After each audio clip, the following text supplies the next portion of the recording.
उपराष्ट्रपति चुनाव की रेस में दो बड़े नाम एनडीए से सीपी राधाकृष्णन और इंडिया गठबंधन से सुप्रीम कोर्ट के पूर्व जज जस्टिस बी सुदर्शन रेड्डी हैं। इन दोनों बड़े नामों के साथ ही एक ऐसे व्यक्ति ने भी नामांकन कर सबको चौंका दिया, जिनका नाम जगत सिंह है और उनकी उम्र 71 साल है। इनका ताल्लुक हरियाणा राज्य के भिवानी जिले से है। आपको बता दें कि जगत सिंह उपराष्ट्रपति चुनाव के अलावा राष्ट्रपति पद के लिए भी नामांकन कर चुके हैं। इसके साथ साथ उन्होंने 2 लोकसभा और 1 विधानसभा चुनाव भी लड़ा है। 71 साल के ये उम्मीदवार खर्चे के लिए अपनी पेंशन का इस्तेमाल करते हैं। हर तरफ इनकी उम्मीदवारी की चर्चा तेज है कि कैसे देश के संविधान की दी गई ताकत से एक गरीब व्यक्ति भी बड़े से बड़े पद के लिए नामांकन कर सकता है। जगत सिंह की पूरी कहानी और उनके द्वारा लड़े गए चुनावों के नतीजे आज हम आपको विस्तार से बताएंगे कि कैसे हमारे देश के नागरिक किसी भी चुनाव के लिए उम्मीदवार बन सकते हैं और उनके क्या नियम कायदे हैं। इसी पर आधारित है हमारी ये खास रिपोर्ट। नमस्कार, आप देख रहे हैं न्यूज टाइम में आपके साथ तनु चतुर्वेदी। चलिए इस खबर को विस्तार से समझते हैं। जगत सिंह 10वीं तक पढ़े हैं। सबसे पहले उन्होंने बिजली निगम में बतौर मीटर रीडर ज्वाइन किया। उसके बाद 36 साल तक नौकरी करने के बाद वो रिटायर हो गए। वो 6 बच्चों के पिता हैं और करीब 2 साल पहले उनकी पत्नी का निधन हो गया, जिसके बाद अब पेंशन से चुनाव लड़ने के लिए फीस की व्यवस्था कर रहे हैं। जगत सिंह अब तक 3 बार राष्ट्रपति चुनाव, 2 बार लोकसभा और 1 बार विधानसभा चुनाव लड़ने की कोशिश कर चुके हैं। साल 2012 में बिजली निगम से अपर डिवीजन क्लर्क के पद से रिटायर होने के बाद से वो लगातार चुनावी अखाड़े में उतरने की कोशिश कर रहे हैं। उनका दावा है कि उनका उद्देश्य केवल सरकारी कर्मचारियों के मुद्दे उठाना और हरियाणा को उसका हक दिलाना है, लेकिन 3 बार नामांकन रद्द होने के बावजूद चुनाव लड़ने की जिद पकड़े हुए हैं। बिजली निगम से रिटायर होते ही जगत सिंह ने सबसे पहले राष्ट्रपति बनने का सपना देखा और साल 2012 में अपनी उम्मीदवारी जताई। उस समय प्रणब मुखर्जी और पीए संगमा राष्ट्रपति पद के प्रमुख उम्मीदवार थे, लेकिन जगत सिंह के पास ना तो सांसदों का समर्थन था, ना ही कोई राजनीतिक जमीन। इसलिए उनका नामांकन खारिज कर दिया गया। ये केवल शुरुआत थी। इसके बाद वो 2017 और 2022 में भी राष्ट्रपति चुनाव के लिए नामांकन दाखिल करते रहे। हर बार यही कहानी दोहराई गई, ना समर्थन, ना कोई राजनीतिक दल का पीठ पर हाथ, और हर बार नामांकन खारिज हुआ।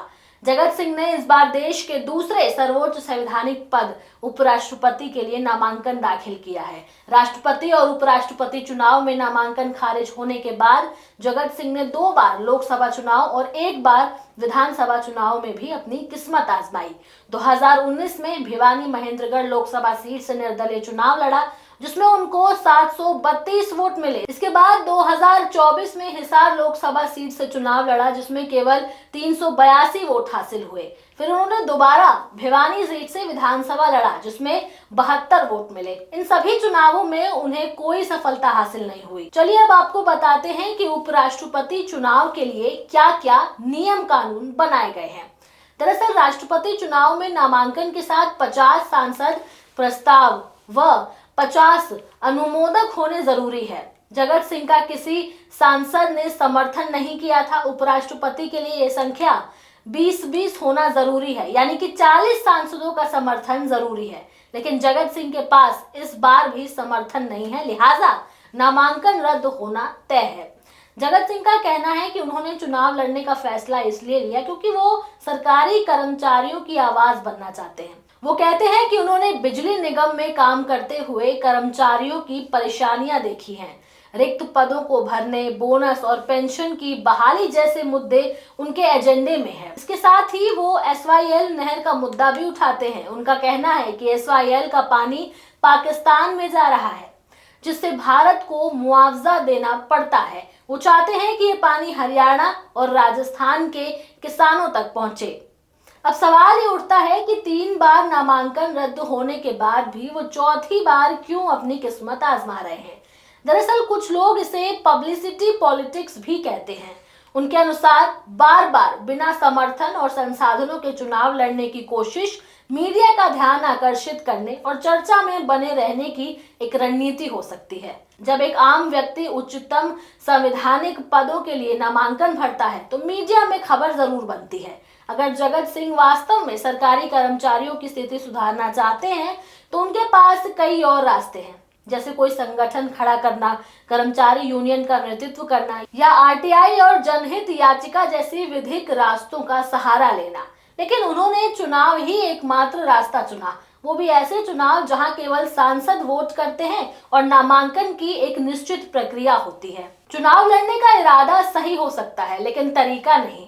3 बार जब नामांकन रद्द हो चुका है और चौथी बार भी परिणाम वही दिख रहा है तो ये समझने की जरूरत है कि वो लोकतंत्र की प्रक्रिया का सही उपयोग करें।